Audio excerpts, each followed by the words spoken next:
Good evening. This is Angela Champ, your host here of Sidestreets And Intersections here on IntellectualRadio.com, located 2135 South 22nd Street in Broadview, Illinois, 60155.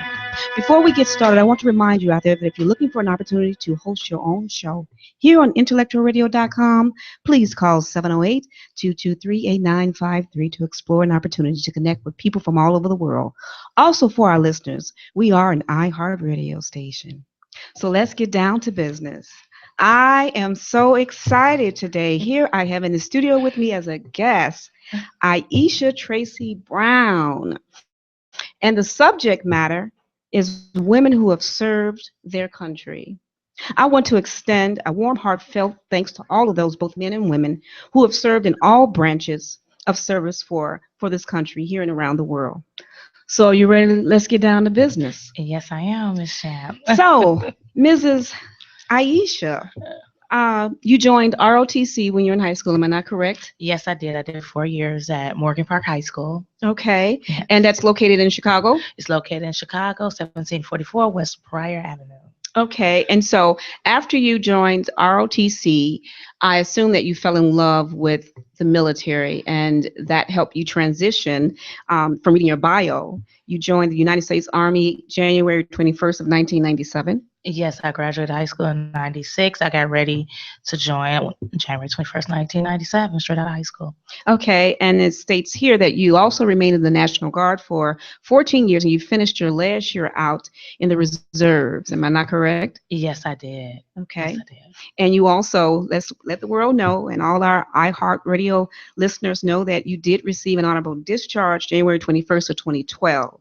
So kudos to you for that. Thank you. Now, can you expound to us exactly what did you do? How did you serve in the military? What did you do? No problem.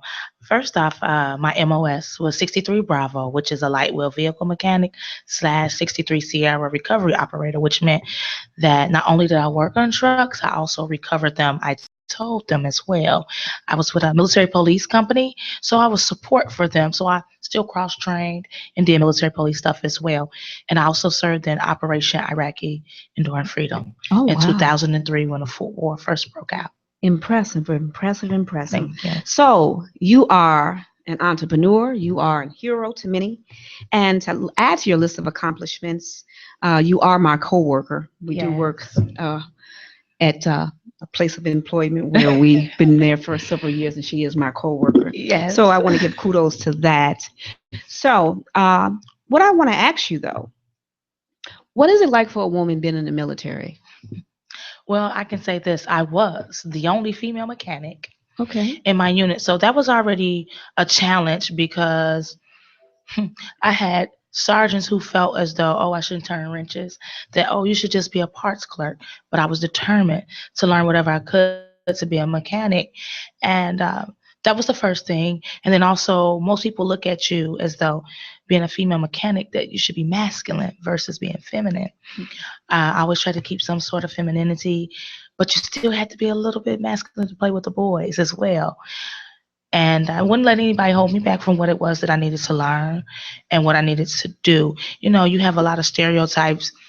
A lot of people think because you are in the military that you should be masculine. Then on top of that, to add such a masculine job, they think that your appearance should be masculine as well.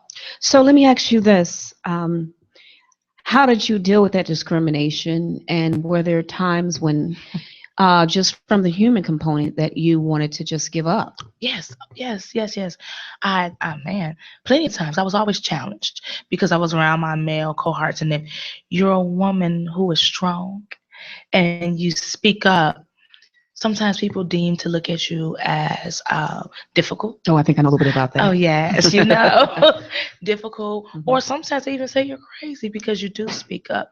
It's okay if a male does it, but as a female, you shouldn't. Absolutely. I never let that stop me. I just kept pushing through.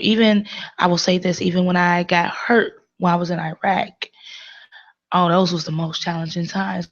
Because I did 6 months and I got sent back, and I ended up somewhere everywhere. During that time, I got lost in the system. So I was in places that they didn't even know where I belonged or where I was supposed to be. Wow. And to this day, I'm still fighting for my disability. Wow. And so with that,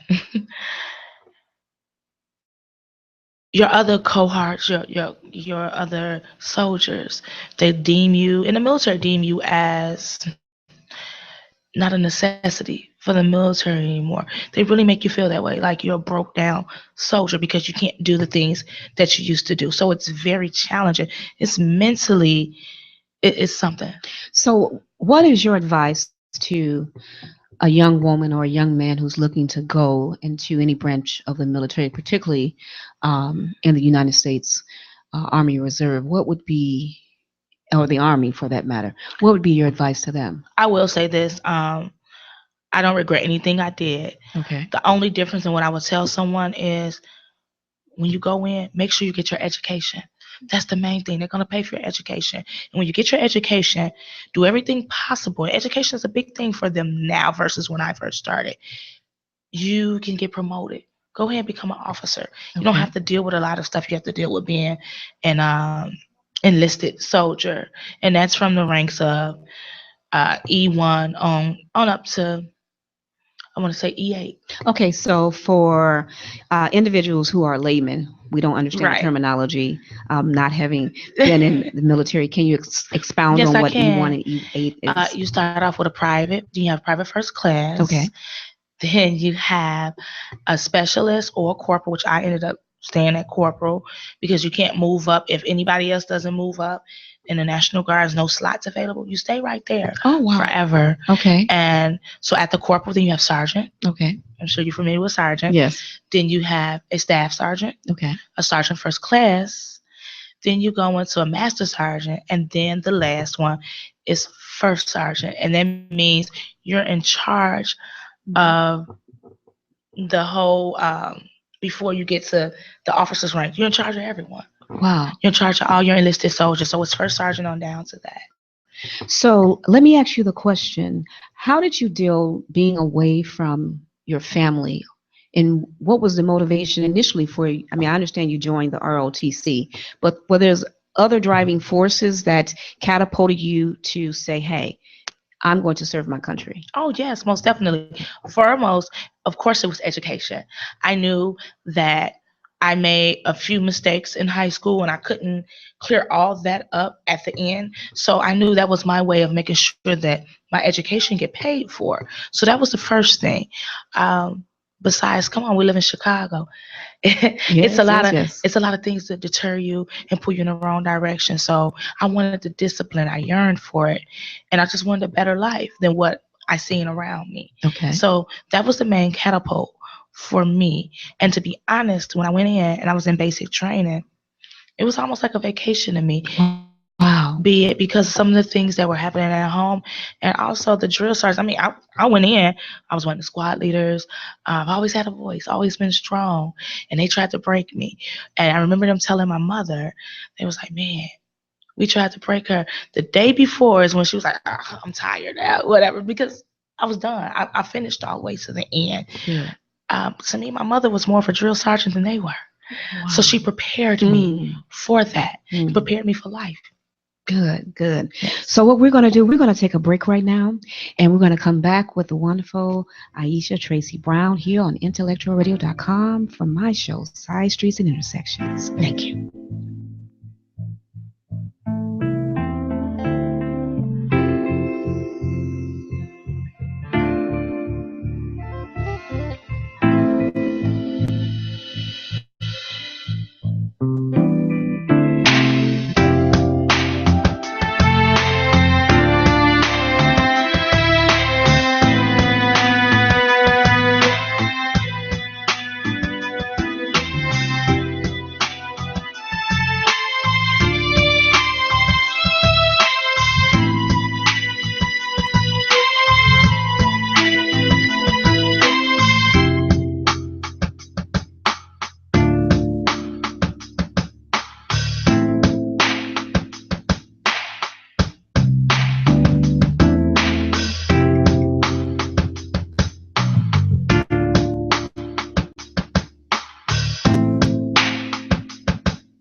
I'ma love you in the end, like it's the beginning. Somebody losing, cause you and me winning. You my one and only, and I never leave you lonely. I'ma take away the doubt. Girl, I'm here to stay. I remind you about it when we on the grave. I rarely make promises, but baby, this my promise. But baby, this my promise. I'ma love you in the end, like it's the beginning. Somebody leaving, cause you and me winning. You my one and only, and I never leave you lonely. I'ma take away the doubt. Girl, I'm here to stay. I'll remind you about it when we on the grave. This is Angela Champ, your host here of Side Streets and Intersections here on IntellectualRadio.com. And yes, we are located 2135 South 22nd Avenue, Broadview, Illinois, 60155. And if you have any questions or concerns, or even looking for an opportunity to start and host your own show, please contact 708-223-8953. But back to the topic and back to my special guest, women who have served their country before and after. So let me ask you something, Ayesha. Talk about race. That's something that I think that we hear about it, but it's usually kind of skated under the rug. What really happens? So it's very still prevalent, not only being an African American, but also being a female.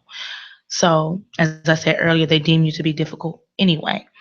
Then to be a minority amongst everyone else is very difficult. A lot of times let's be honest, they push camaraderie. They always say camaraderie. Not necessarily true. I've been challenged so many different times and on so many different things. They categorize you. They do stereotypes. And when they don't want to deal with others that's within your realm, as I would say, your squad, Mm-hmm. I've had people that outranked me actually come to me to go say something to another black female in regards to something that maybe they were out of pocket, or maybe their hair was touching their collar, or maybe it was a hairstyle that they deemed wasn't necessary for the uniform. Instead of them dealing with it head on as a leader, they wanted me to, because they figured they would know how to go about doing it or what to say. And for me, that was a problem. You're supposed to be tactful and be diverse. Yeah, well, that's going to be another subject, another one of my shows, so tune in for that as well. But let me ask you this, and this is a big question.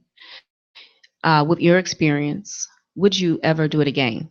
And if so, why? I would. Okay. I don't regret anything. I miss it sometimes.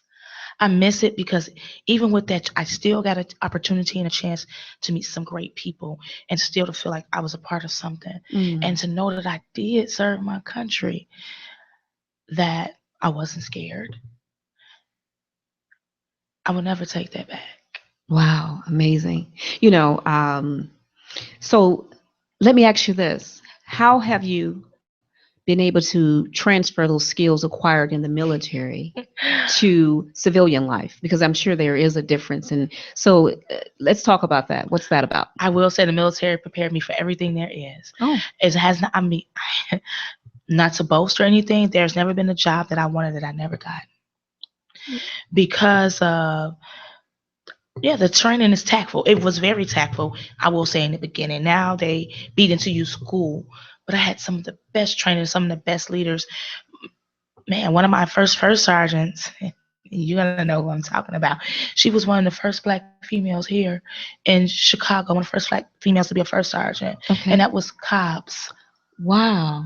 She trained me well. And then to have the opportunity to work under her. Absolutely. At work was exceptional. Wow. So not only that, like I said, with the line of work that we do, it taught me discipline. It taught me about what certain things meant. If it's in black and white, bet you by golly, wow, that's what it's supposed to be. Absolutely. You don't veer away from that. Yes. It taught you how to be a leader. It taught you how to be a team player.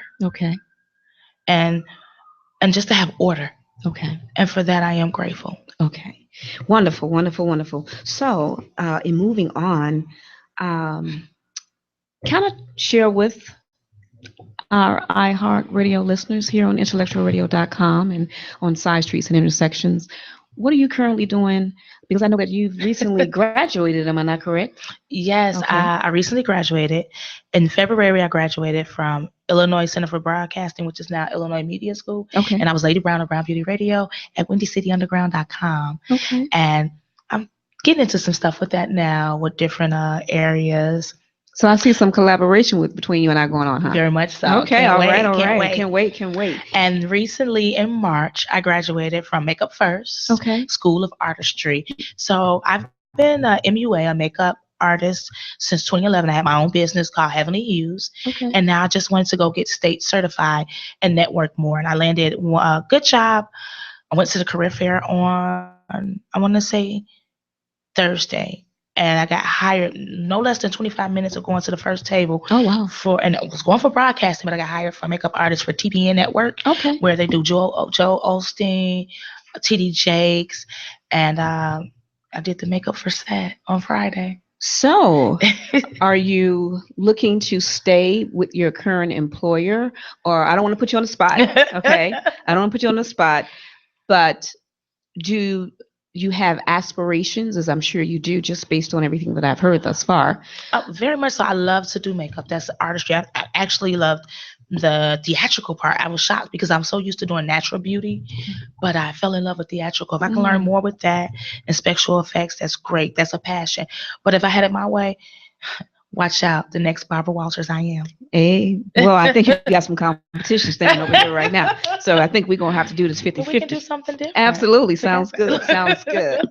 So, I've been following you on Facebook, and I'd like for you to share with the IntellectualRadio.com family and Sidestreets and Intersections.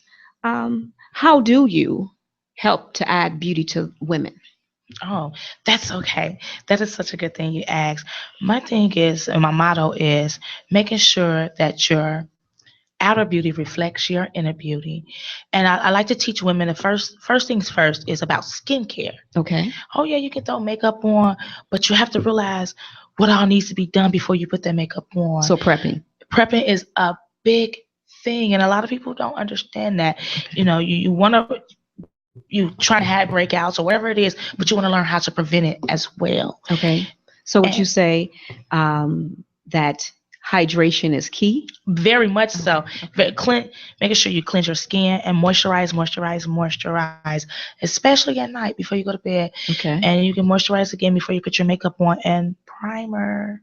Okay, good. Yeah. So what is the one thing that people don't know about you that sometimes you've been itching to share with the world, and they don't know it about you, and you're at that point in your life where you're saying, hey, I'm liberated, and I am able to now share this with those who don't know who I am or have an idea of who they think I might be? Okay, for one, for all the years I was in the military, back when I was there, it was the don't ask, don't tell policy. So I am a lesbian, and I had to keep that to myself, and I'm married to a woman. Okay. And I can say that now. And it's so funny because the day that it was announced for the Supreme Court, I was on air to announce it. Wow. And I got married right before that. I got married actually on my birthday, June 11th. Wow. Yeah. Well, so just so you know, I actually did her floral arrangements for her wedding. She trusted me. She did not know if I could come through, but I told her to trust me. And so when I showed up and gave her the flowers that she was supposed to walk in on, I think it was well received. And so I want to really thank you for that opportunity as well. Very much so. Thank you. And so now that you are living this civilian life and you're able to do some of the things that you once possibly could have never dreamt of based on where you came from. Sidetracked us a little bit. Let's talk about, where did you come from now? We know you went to Morgan Park High School, but where did you grow up, and how has that influenced you in terms of your ability to survive? Good question. I actually grew up in the Morgan Park area, a block down from Racine Courts. Okay. And in that, well, when I first started off in that area, it was a quiet area. Then as time went on, like the 90s, gang banging and gangs took over the neighborhood, man, shootings.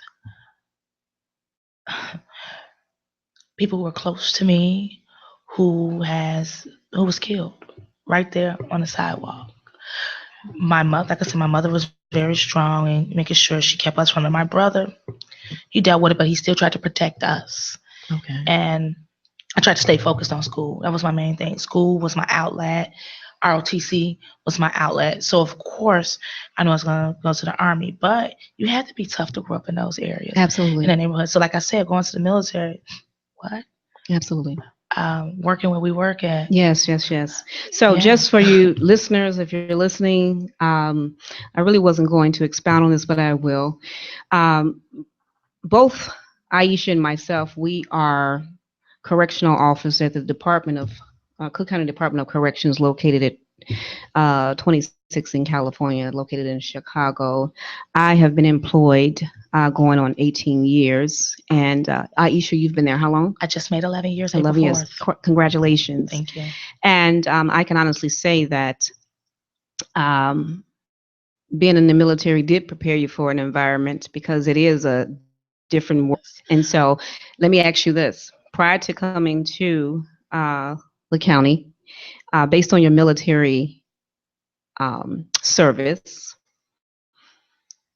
was it somewhat of a culture shock? Because even though you had been prepared, how were you able to transition so that it didn't cause flashbacks?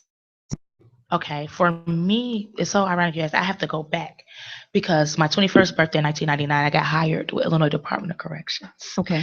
And I started there, and I started at Illinois Youth Center in St. Charles. Okay. So, like I said, I already had that little bit of street to me. And I noticed that some of my classmates, they didn't. Okay. And some of the things that the detainees would try with them, Okay. I would have to be the one to speak up. Absolutely. So that kind of, I don't know why I wasn't scared. That's so weird. I wasn't afraid. Okay. Because to me, these are the same type of people that I've seen. So I already kind of knew how to deal with it. So then, of course, I got called to come to the county while I was headed overseas. Oh, wow. I was headed overseas. I actually had quit IDOC. I said, I'm never going to work in corrections again. Okay. But hey, I'm coming home. As a veteran, I was homeless. Okay. And I'm like, well. So let me interject for a second. Mm-hmm. Homeless. There's a lot of commonality in our story, believe it or not. Mm-hmm. And we'll get to that one day, but Mm-hmm. the purpose of today, can you, and if you're comfortable, Oh, yeah. Can you expound on that and share with our listeners? So when I got called up, in December of 2002. Mm-hmm. And like I said, I left the IDOC. I was working somewhere else. They called me and said we was on standby. We're getting deployed. I had an apartment with myself and the lady I was dating for like 6 years or whatever. And I don't know if I'm coming back. I don't know what's going to happen. So I gave up the apartment, put everything in storage. And when I came back, I really didn't have anywhere to go. Okay. So what did you do? I had to figure that out. Try to stay from this friend's house or that friend. And that's pretty much that was that. If it wasn't for, and I always tell people, if it wasn't for the county hiring me, I don't ever take that for granted. Okay. Because that got me back on track. Okay.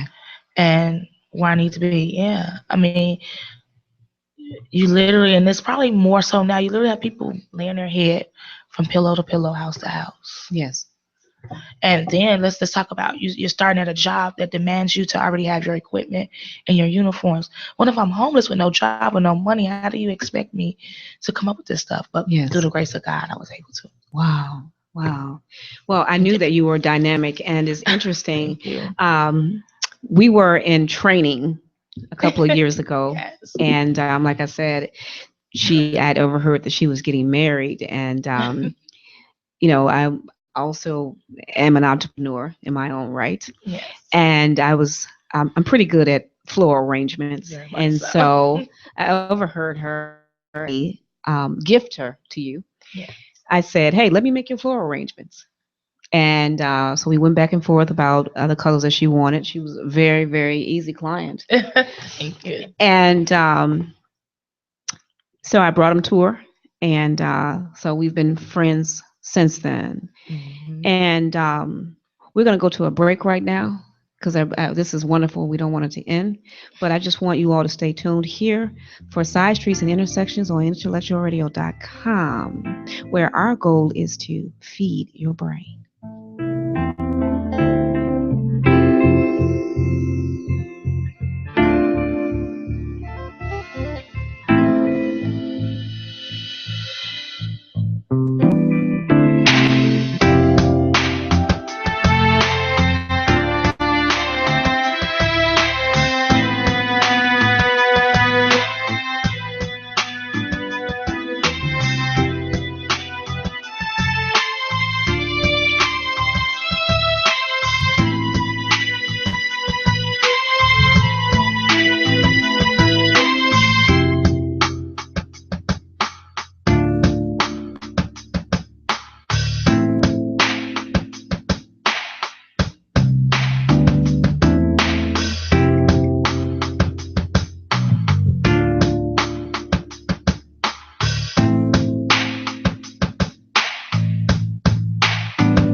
I'ma love you in the end, like it's the beginning.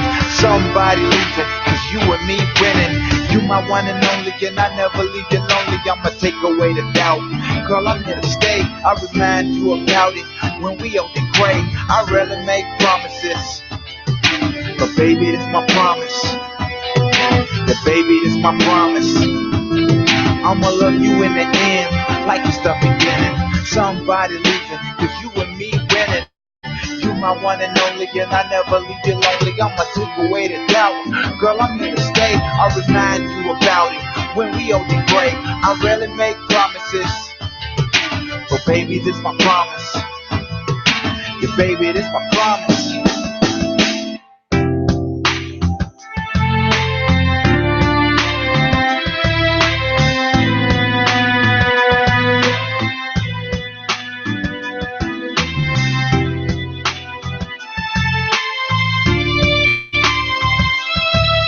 Welcome back to Side Streets and Intersections here on IntellectualRadio.com.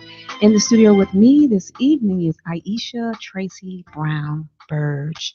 And let me ask you something. What can we expect from you? Well, I mean, what's to come? Because I feel like you're about to blaze some trails. Actually, that's the plan. Okay. That's the plan. I'm gonna put it out there and put it in motion. Okay. Always. So, oh, actually, Tuesday, I will be on WGN from 6 a.m. to 9 with my school, Makeup First, which I graduated from. I should be modeling and doing makeup as well. Okay. So, you guys can check me out there. Okay. And I got to do it tonight. I have to make sure that my air check demo is sent into Power 92. They were at the career fair, liked my voice. So, Okay. who knows? In Fox 32, we're looking for writers and producers. So, Awesome. Awesome. Awesome. yeah. Well, I just want to say that Chicago, we produce some awesome people. Yes, we do. And I think that these are the stories that need to be highlighted. Um, so often you can turn on any news station and there's some calamity that is being highlighted and or sensationalized. And so once again, I want to thank you for taking time out of your busy schedule because there are 1,000 places that you could have chosen to be, but yet you chose to come here to the studio to be on my show, Side Streets and Intersections, here on IntellectualRadio.com. So I am eternally grateful for that. And Thank you for having me. oh, you're more than welcome. You'll be back again. Yes. We'll be doing some collaboration on some other things. Yeah. So, as a woman of African American descent, um, what would you say? You touched on the fact that they think that you're supposed to be very masculine and you're supposed to lose your femininity when you're in the military. What are some of the other misconceptions that have been placed out about women in the military? And for the record, can you clear some of those things up here on today? Yeah, I can. Okay. They automatically assume that most women in the military are lesbians. Okay. Yeah, I am, but most of them aren't. Right. Not true at all. A lot of the women end up marrying some of the guys in the military. Okay. Again, like I said, they think a lot of women are aggressive or masculine. I don't think it's aggressive. I think we're strong and strong-willed. Okay. So I really want to clear that up, or that we have control issues. Okay. It's not that. We're just disciplined. Okay. Awesome. Awesome. So, as a woman who has possessed all these talents and skills, I'd like to work with you on some things, and we'll talk about that off the air. Mm-hmm. In terms of giving back to our community. Always, yes. And so, let me ask you something. If you hadn't gone in the military, paint for us a picture here at Sidestreets and Intersections, how you think your life may have turned out. I probably would have ended up pregnant at a young age. Okay. Lost. Okay. I really don't know where I would have been, because, or owing some of everybody, because I would have been still trying to go to school. Okay. Versus school is being paid for me, and versus I get paid to go to school. So if I got to go to school forever, I will. Okay. Okay. It was not that many opportunities. If you didn't prepare yourself for the future the correct way, not to say that I wouldn't have been able to come out of it without the military, but for me, that's the only thing I seen. That was the only opportunity I was able to seize at that moment. Wow. So let's talk about this. Let's talk about PTSD. Do you suffer from that? And I hope I'm not being too personal. And if at any point during our interview that just cue me in, and I'll rephrase and or change the line of questioning, because it's here. We're also about making our guests very comfortable, feel like family. No problem. I've been diagnosed with PTSD, and the funniest thing about that is they didn't catch up with me until years later. So when I got out, when I was done with Iraq in 2004, okay. Honestly, I didn't get a call till 2007, and they called me and went down through a line of questioning. And they asked you all these different questions, and they deemed it might have been something wrong, that I was supposed to have checked in with the VA. How was I supposed to know that? Absolutely. So then, let me see, my mom passed in 2011. 2011 is when I finally decided because I was going for my disability, and then I started seeking counseling through the military. And she's like, yeah, you have PTSD, but that's about it. You should, and talk about different things. You listen to different things people say about you, different stereotypes. Oh, you're a hothead. Oh, you're this. And you know what she told me? She was almost in tears. She was like, you're just strong. Yes. Sometimes you just might have to find a different way to relate things. That's about it. Okay. And that helped me. That actually helped me out a lot. Okay. And then recently surrounded myself with positive people, and I tried something different too, like hypnotherapy about a week ago. Okay. So for us listeners who don't understand what that is, what is hypnotherapy?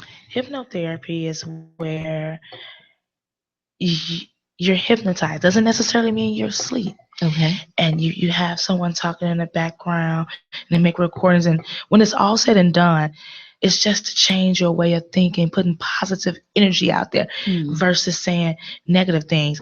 See, you can start bringing certain things into you by what you put out there. Yes. So that's pretty much what it is. Yes, I'm a firm believer that you attract to you who you are. Yes. And so us being here today is because of the synergy and the energy. And so this woman was already written. Exactly. And so we are going to take another break and we're going to come back. And once again, I want to thank Miss Ayesha Tracy Brown-Burge, who has served her country. We'll be back here on IntellectualRadio.com.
I'ma love you in the end, like it's the beginning. Somebody losing, cause you and me winning. You my one and only, and I never leave you lonely. I'ma take away the doubt. Girl, I'm here to stay. I remind you about it when we on the grave. I rarely make promises, but baby, this my promise. Yeah, baby, this my promise. I'ma love you in the end, like it's the beginning. Somebody losing, cause you and me winning. You my one and only, and I never leave you lonely. I'ma take away the doubt. Girl, I'm here to stay. I'll remind you. Well, welcome back. Welcome back to IntellectualRadio.com. I am in the studio here with Ayesha Tracy Brown-Burge, and the subject matter, women who have served their country before and after. So before we left for a commercial break, we talked about PTSD. So can you expound on what that acronym means? Okay, it's post-traumatic stress disorder. Okay. And it's brain, Okay. of course. And just certain things that you may have experienced that could be traumatic. And it comes back up and makes it a little hard to deal with certain things on a day-to-day basis, on a daily basis. You don't know how it's triggered or what triggers it. I know for me, insomnia, sleeping is a little rough, and then trying to be with someone and trying to explain why you're swinging at them, or if you're startled and that's a big thing for me. With the being startled. I can remember when I first came home, I went to Great America. Didn't know that they do fireworks, and didn't know fireworks. I used to love fireworks. Didn't know it would have triggered anything for me. We're leaving the park, the fireworks go off, and I grab the people that with me, get out. And they were like, it's just fireworks. Wow. So I cannot, 4th of July, I cannot deal with fireworks whatsoever. I can't deal with loud noises. I don't like crowds. Okay. Can't deal with crowds. Even if I'm driving in the streets, I can't ride over anything, any bags or anything, because that was very detrimental over there. Absolutely. You didn't know where mines and stuff were. Okay. Yeah. Wow. Yeah. Well, I think that it's good to be honest, because so often we do hear about people having been in the military, but we get sometimes a watered down version of what it's really like and the aftermath of that experiences. So let me ask you this. Where are some of the places that you've been? And through traveling overseas and out of the country, how has it made you appreciate where you come from? And this is a two-part. And But would you also say that Mm. sometimes our thinking is limited because of how the media portrays these other countries? Okay, good question. I've been to Talil, Iraq. I've been to Rhoda, Spain. I've been to Kuwait. So with that, I'll tell you about Talil, Iraq. Me first going into Kuwait, I honestly didn't believe I was there. I'm like, okay, maybe we're in California. I just couldn't believe I was there. But what messed me up when we first got there, they took our ID cards. They sit in like, let's say in a Jeep, and they swipe us in. They Into the swipe country? your card into the country. You didn't need a passport. Your military ID was enough because it has a chip in it. Wow. And so when we had the first sandstorm, we stayed in a tent city. We had nowhere to use the bathroom. Wow. That first sandstorm made me realize where I was at. So now we're riding from Kuwait into Iraq down these long stretch of highways. And you see these huts. Okay. Never seen anything like this in my life. Mm. And you have women out here in their hijabs, and they have their children out and they're begging. They're begging, and their children are begging. And guess what? You have to turn your weapon on them because you don't know if that's a setup. Wow. You don't know if they have a bomb. Wow. To turn a weapon on women and kids, that's a lot to deal with. And to see their poverty, no clean water, no running water, when you have other parts in their country, where Saddam and them was at, was a palace made of gold and marble. Really? And these people are living in such poverty, and we think our poverty is something. Wow. Never. Now, would you say, growing up in Chicago, that Chicago is a cold, cold place now? That how would you say that how you grew up prepared you to go overseas and to see the things that you've seen, and then to come back to the greatest nation on earth and to have it also manifest here at home? We take a lot of things for granted. We honestly, truly do. We use excuses. We have too many excuses. Yes. Because you live this way and that way, or you grew up this way. But you know right from wrong. You know there's systems and programs out there for you to change it all for you. You have to want it. Yes. Whereas these people don't have these programs. Okay. They don't have certain things. There's no out. We're a democracy, whereas they weren't. Okay. A lot of these countries aren't.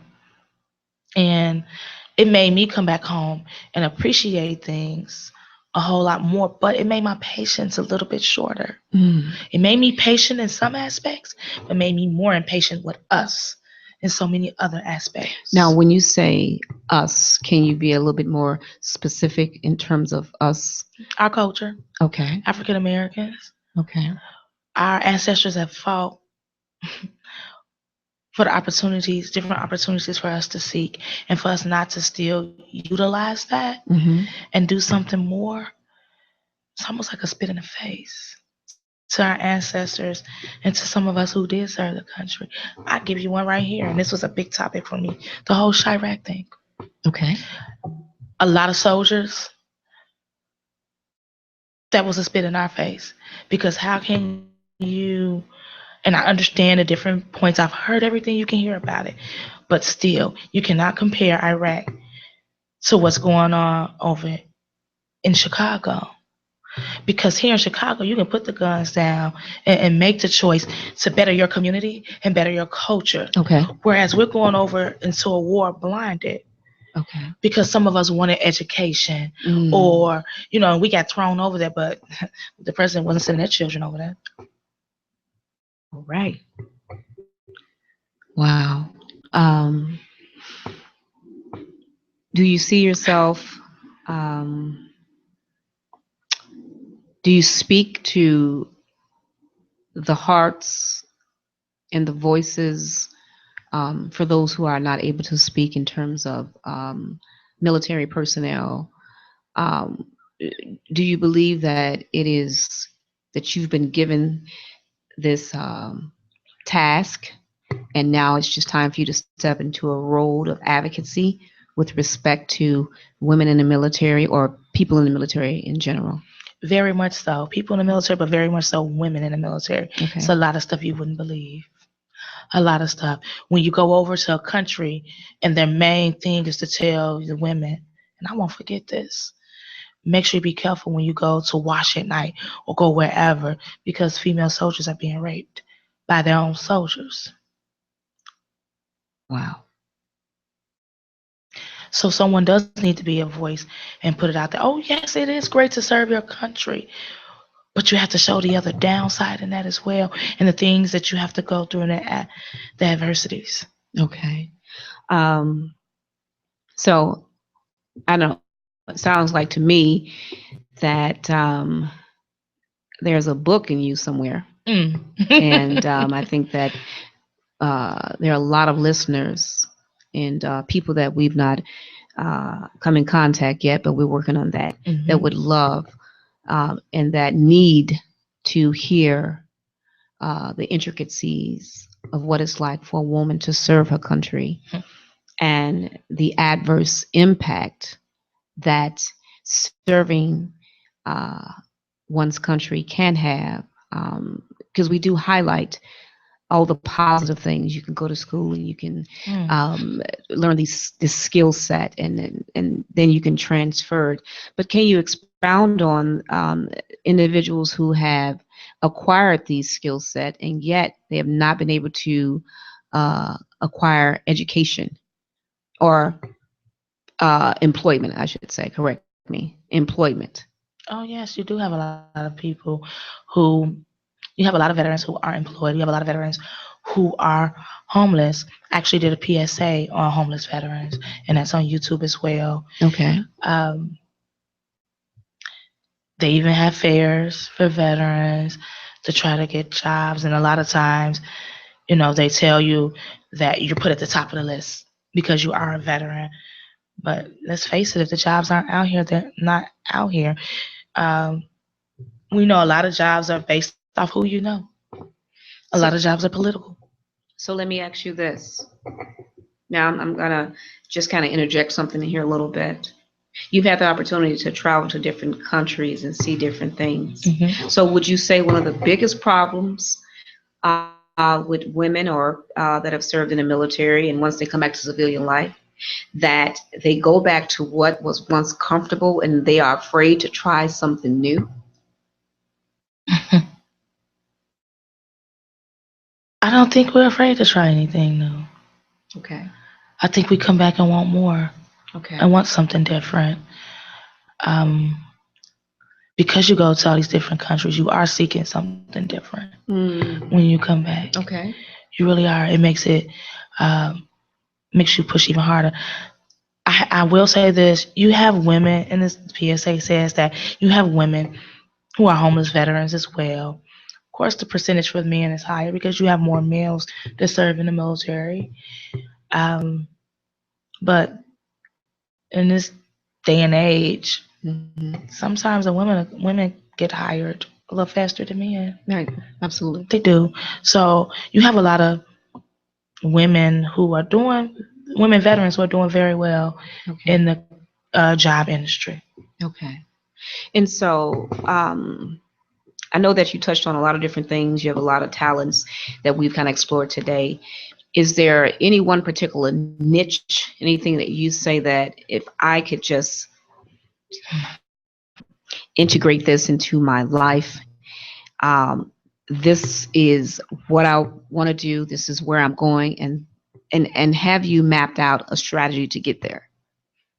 I believe I'm on that path now. Okay. I believe this moment right here is leading up to what it is Okay. that I am trying to do. You know, sitting here with you is actually helping me to be better at what it is that I do.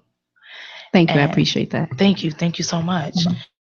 And yeah, I just want to be a broadcaster, whether it's an on-air radio personality or on television, because I feel like we need a voice for our community. Yes. And we need a voice that's factual. Yes. Yes. And not propaganda. Yes. Yes, yes, yes, yes. So, being a woman um, who has served for this country and knowing what you know now, is there anything different that you would have done during your time that you served? Okay. First off, I would have went active duty. That's the first thing. Okay. And I played and toyed with the idea when I was in mechanic school. And I think I was scared to some extent because I felt that I would get caught up and not be able to go to school. Okay. Whereas I was so busy trying to make money when I came back that I ended up pushing school back. And back then, they actually didn't, oh boy, has things changed. They didn't pay for private schools. I was going to Robert Morris. Okay. My ultimate goal was to be a lawyer, but that changed. Okay. And they didn't pay for it. So I had to pay out of pocket. So imagine being 19 years old and trying to pay for a private school. Yes. So money was like a big thing for me. Oh, I have to have money. So, like I said, I went and worked for Illinois Department of Corrections. I recruited a little while for the military. I always knew that's one thing. Okay. I always knew that I needed work. I could always find something within the military. They needed a soldier to do something, put you on for 30-day orders or how many orders full time, or if not, go recruit. Okay. So I always knew that was a fallback. I always knew that was something that was guaranteed. Okay.